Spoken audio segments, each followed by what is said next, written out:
Recording in progress. Hello everyone, this is Shivanshu Kumar and the topic of my presentation for today is business communication. Concept of business communication, its nature and functional areas. So I am here in IIMT group of colleges Greater Noida as 10th professor and I'll be starting the presentation now. So let's start with business communication. What is business communication? So the word business communication is bifurcated into two words, business as well as communication. First of all, let's start in the layman's language. Communication is something like when one person starts to share your thoughts and ideas to another person in form of expressive, written or verbal form. It is known as communication. Now, if we talk about business communication, it is sharing of information between people within an organization that is performed for the commercial benefit of the organization. Now, any communication that is happening inside a business organization will be termed as business communication, right?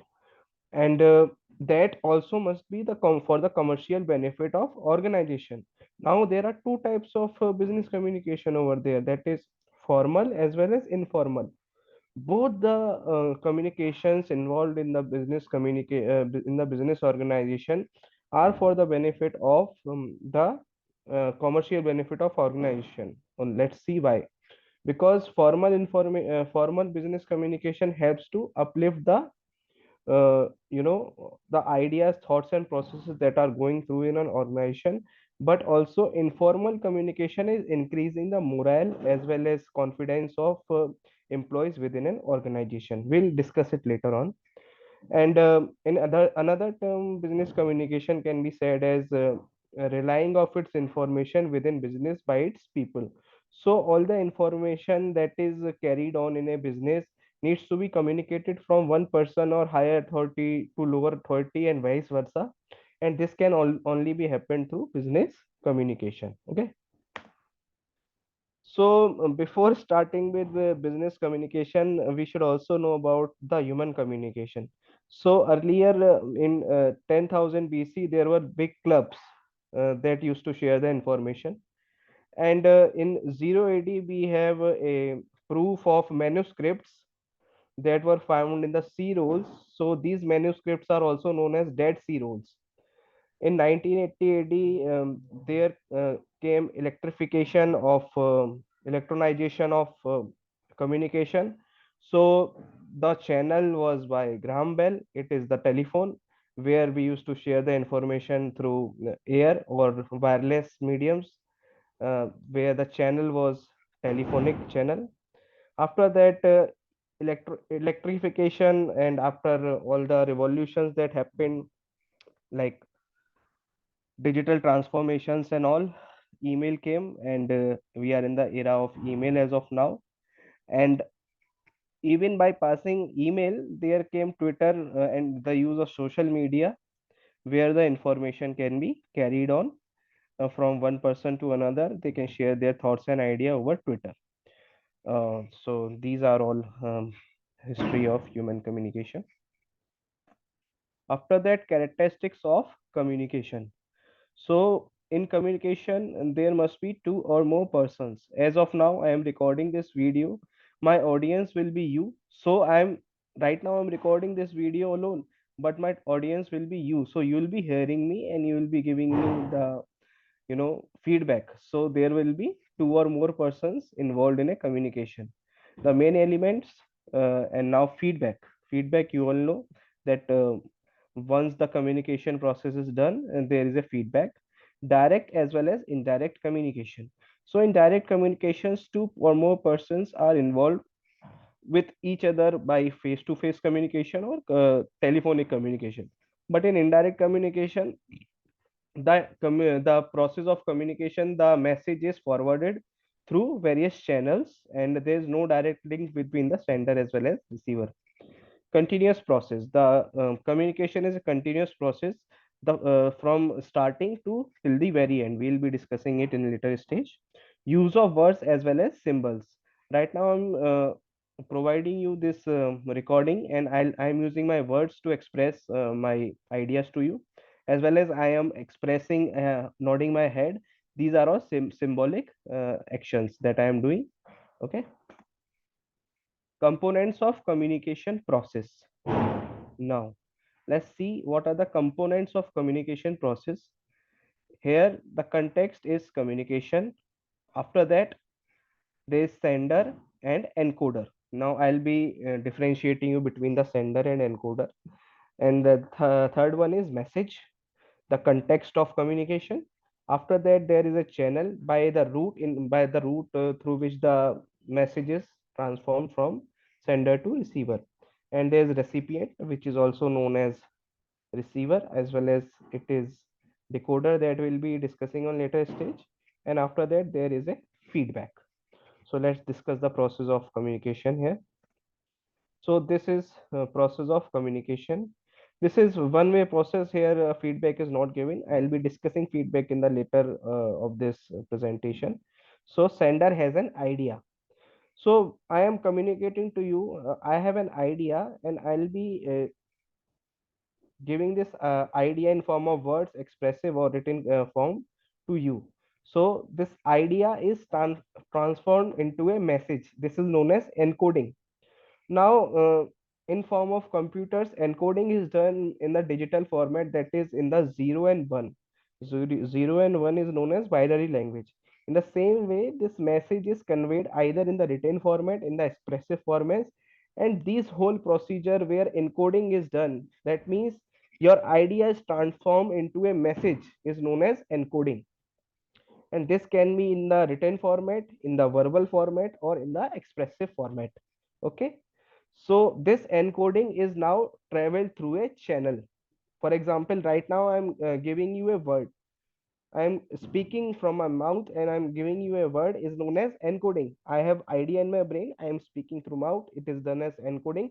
Now you will be receiving this lecture on YouTube. Now, when I'm recording this lecture and you will be receiving on YouTube, the way it is traveled through YouTube and social media will be the channel. Okay. And then there is noise between the channel. For example, there may be there can be bad bandwidth or bad network reception, so you may not be able to get this video, like the quality of video can be deteriorated. These are all noises that we'll also be discussing later on. And after that, once you receive this video lecture, you will be decoding this on the basis of your perception or your idea, and you will be giving a feedback to me. There's no feedback as of now in this presentation. I'll be discussing the feedback in the later stage. So you can see here 40 to 60% loss of meaning between step 1 or to step 4. So once I was sending this video, there can be 40 to 60% loss of the message that is conveyed to you.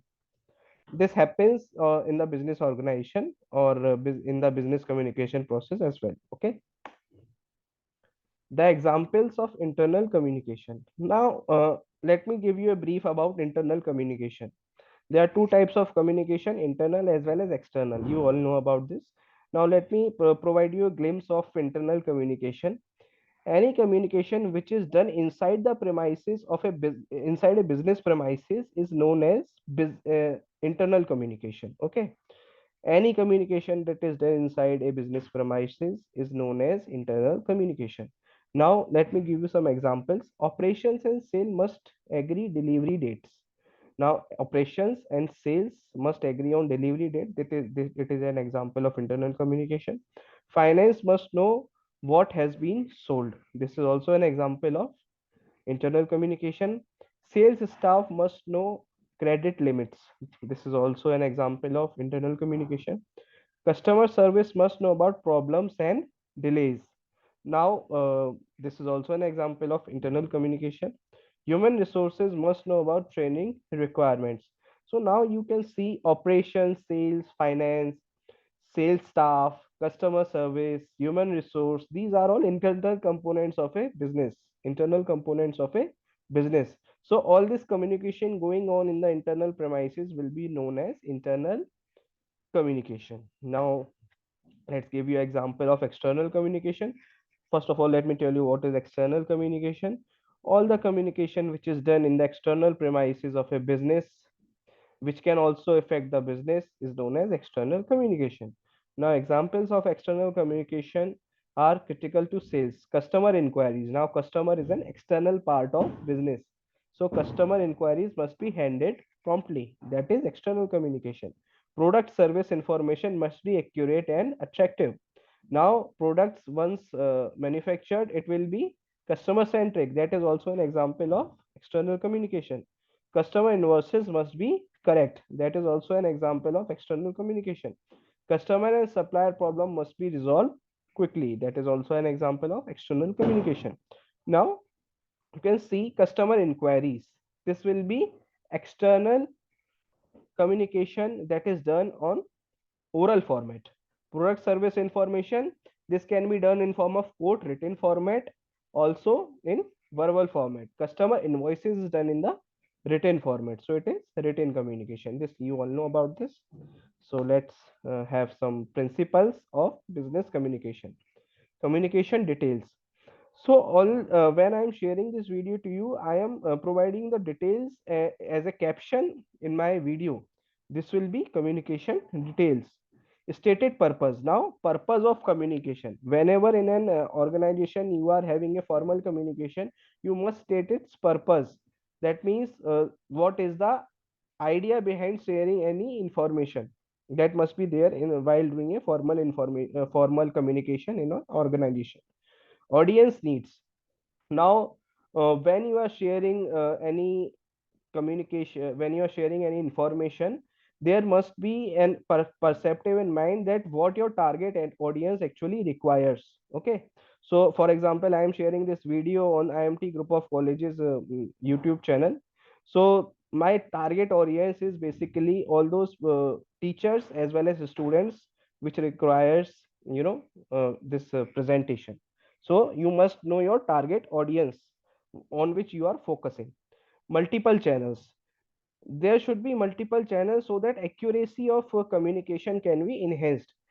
For example, if we only take one channel, then the distortion in that channel can be very high. So we must keep multiple channels while sharing any information, so that if one channel fails, there is chance that another channel provides the message to the receiver. New media. Now we should always use the latest technology or the new media while sharing the information. Okay, for example, as of now, if you are sharing any information or conveying any information from one country to another country, we generally don't use posts or postal graphs. We generally, what we use social media, WhatsApp, Twitter, etc., to share the information while staying at our place. So this is principles of business communication. Types of business communication. So the types are verbal, written, expressive, and in the new age, it is electronic also. So verbal communication, you all know right now I am doing a verbal as well as electronic communication, where there are two ways. I am speaking as well, and I am also sharing the video to you. And written communication is done on the pen and paper. Expressive communication, now this is also a kind of expressive communication that I am doing right now. I am nodding my head, I am giving my examples, I am expressing my thoughts and ideas while having in a video. So this is also known as this expressive as well as electronic. You all know about this verbal, verbal, what is written, what is expressive, and what is electronic. Okay. So barriers to effective communication. What are barriers of effective communication? Let me tell you about barriers of effective communication. So the barriers are physical barrier. So first of all, what is physical barrier? A, distance. Communication is found obstructed in long distance, for example, like communication between America and Nepal. So when there is distance, there is a long distance, for example, country inter country. So this is known as distance barrier. Noise. It is from external sources and affects the communication process. Noise negatively affects the accuracy. Now, noise is something which distorts the communication. For example, right now I am speaking to you, and for example, say this mic may stop working. So this will be a part of noise where you cannot effectively get what I am providing to you as a communication. Okay. Now there is C, physical arrangement. The physical arrangement of organization is like man, money, material, and machine obstruct the communication process. Now there can be a machinery failure, or there may be a man who cannot express his words to you, then it will be a physical arrangement. Okay, I hope you understand this physical barriers of effective communication, barriers to effective communication. Now let's come to semantic barriers. Semantic barriers are language. We can find some words having different meaning, as meaning sent by the sender can be quite different from meaning understood by the receiver. Long and complex sentence create problems in communication process. So there can be language barriers where, for example, most of students are also there who are from the Hindi medium. They cannot understand English language. So this will be known as language barrier, jargons. Now, jargons are some of the words or some of the things which are said, which are earlier stated, but as of now, they are not simplified. They are known as jargon. So, there is technical or unfamiliar language creates barrier to communication. For example, if I start using some complex words which are not understandable easily, then they are known as jargons. So, message should be simple and considered as far as possible so that there's no confusion created while the message is sent to the receiver. Okay. Organizational barriers. So in organizational barriers there is poor planning. So it refers to designing, encoding channel selection and conflicting signals in the organization. While setting a business communication channel, there must be a proper planning done, that how the message is to be conveyed from higher authority to the lower authority and lower authority to the higher authority. Structure complexities. Different organizational structure barrier are free flow of information. Appropriate communication process must be used. So for the free flow of information, there must be an organizational structure where appropriate communication process is used. Status difference. It creates barrier of communication. Superior provide information to subordinate about plans and policies. So there can be status differences. For example, if there is subordinate and there is a superior, he is having a communication way and subordinate is having a different communication way. So that creates a barrier between communication of superior as well as subordinate, because both are having different mindsets and different ways of communication. Organizational distance between sender and receiver also creates barrier between effective communication, that we all know about. Now, let's talk about psychological barrier. Perception. Perception is something like a pre idea or thought we make for anything is known as perception. Before entering into a thing or before listening, if we make a perception in our mind, that is known as a pre-thought. Okay, so it is process of accepting and interpreting the information by the receiver. People receive things differently in various number of reasons. So although the message is conveyed, but you have already made a perception that this can be a there can be a negative review as well as positive review as well. So that is a pre-perception that is already made in our mind. Distrust. So distrust is superior provides information or message to subordinate by their own view, ideas, opinion, which create obstruction in the communication. So there must be trust while you are listening to someone, and there must be the own views and ideas must not hamper the communication process. Emotions.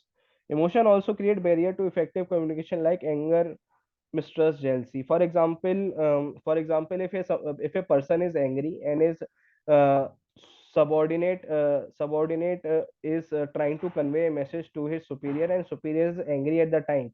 So even though he's giving some of the ideas, thoughts, he can the superior can take these messages in the negative way also, because right now he is angry. So this is also emotional barrier. Okay, viewpoint. Now it also creates barrier to effective communication. It is deceiver doesn't clear the message and ignore without hearing, and message may create obstruction. Now if I already made a viewpoint about me that I'll not hear the message and I'll just give the reply whatever I like. That is a viewpoint that we have already made. The difference between perception and viewpoint is perception is already created in our mind before before the message is received. But viewpoint is like we have already heard someone twice thrice, and after that we make a viewpoint that this thing is not appropriate. That is a viewpoint. But perception is in the very beginning as only. Defensiveness.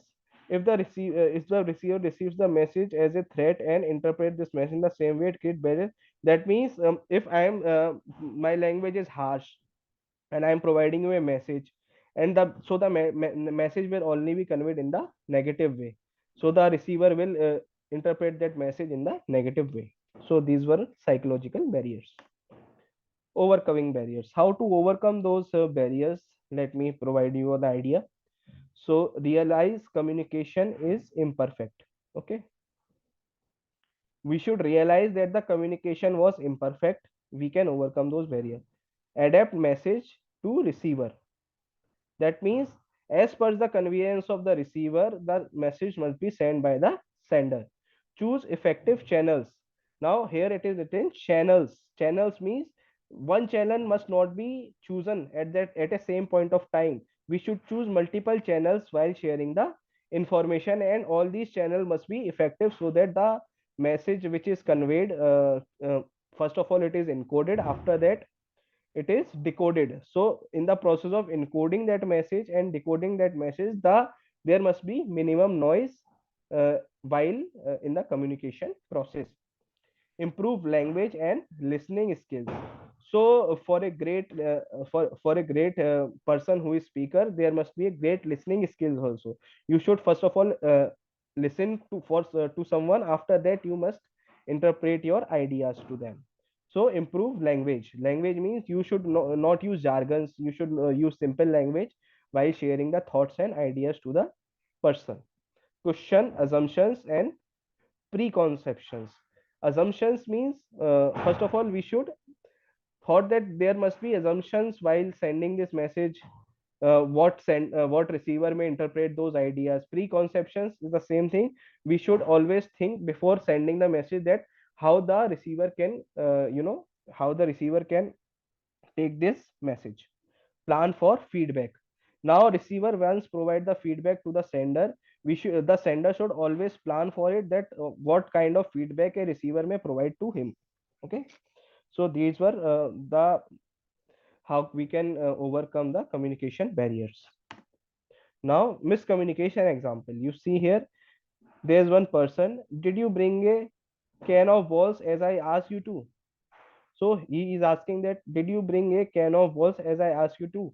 Now this person is saying, oh, did you say can of balls? I'll be right back. Now sorry, turns out we don't need you after all. How about if I just eat the loser? That means, see, here he interpreted the can of balls in a different way. So this person doesn't, realize that what kind of message he want to tries to send. So can of balls, he didn't understand this, what he's saying about can of balls. Now this is basic model that we have already discussed. Sender has idea, sender encodes idea into a message, message travels over channel, receiver decodes the message, and feedback travels to the sender. So here comes also a feedback. Okay, now this is a basic communication model. We'll be discussing communication process in the two-way model. Now sender has idea, same thing. Sender encodes idea in message. Message travels over channel. Receiver decodes the message. Now feedback travels to sender. Now positive and additional feedback to the receiver. Feedback is something that is like sender has already sent the message to the receiver, and receiver sends a feedback that how he interpreted the message. Now the message can be interpreted in two ways, positive way as well as negative way. If the message is interpreted by the receiver in the positive way, he is sending additional feedback to a receiver that thanks your for your positive feedback. And now if it is negative way, he must send the corrections that must be there while he was sending the message at the first time, that these things were missing while in the communication. The important thing here is ethics in business communication. Now first of all, let me tell you about ethics. Ethics is something about right or wrong, right or wrong in the form of society. So ethics are a part of societal value that state what is right and what is wrong. So ethics in business communication, getting your point across without offending the audience, that is very important. While having any business communication, you must not offend the audience. The same message can be related in different ways to workers as well as to managers. Managers also indirectly communicate. Managers also indirectly communicate as well as workers also indirectly communicate. Both of them indirectly communicates. Okay. So managers also indirectly communicate the rules, policies, and principle of the company through the communication. So all the rules, policies, and principles of the company should be kept private. Okay. Although there can be communication, but all these things must be kept private, as it is a part of internal communication.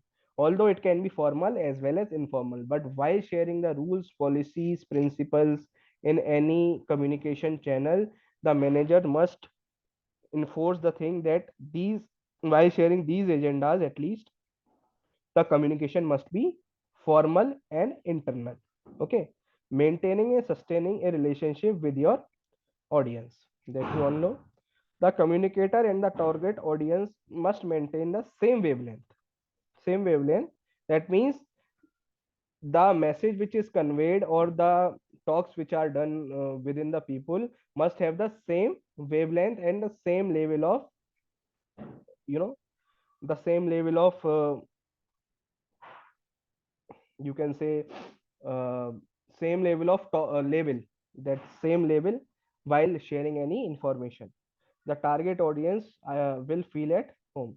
For example, master communication developed relation which is based on trust. Example, Gandhi and Churchill developed a sustainable relationship with their audience. Gandhi as well as Churchill, although Gandhi was having many philosophical thoughts and ideas, but while sharing it to the audience, he made a proper, you know, a label while sharing the information to the general public.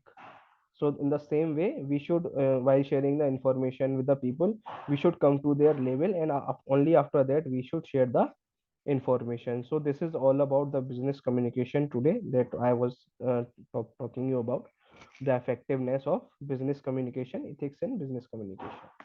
So thank you all for listening me, and hope you have a nice day. Goodbye everyone.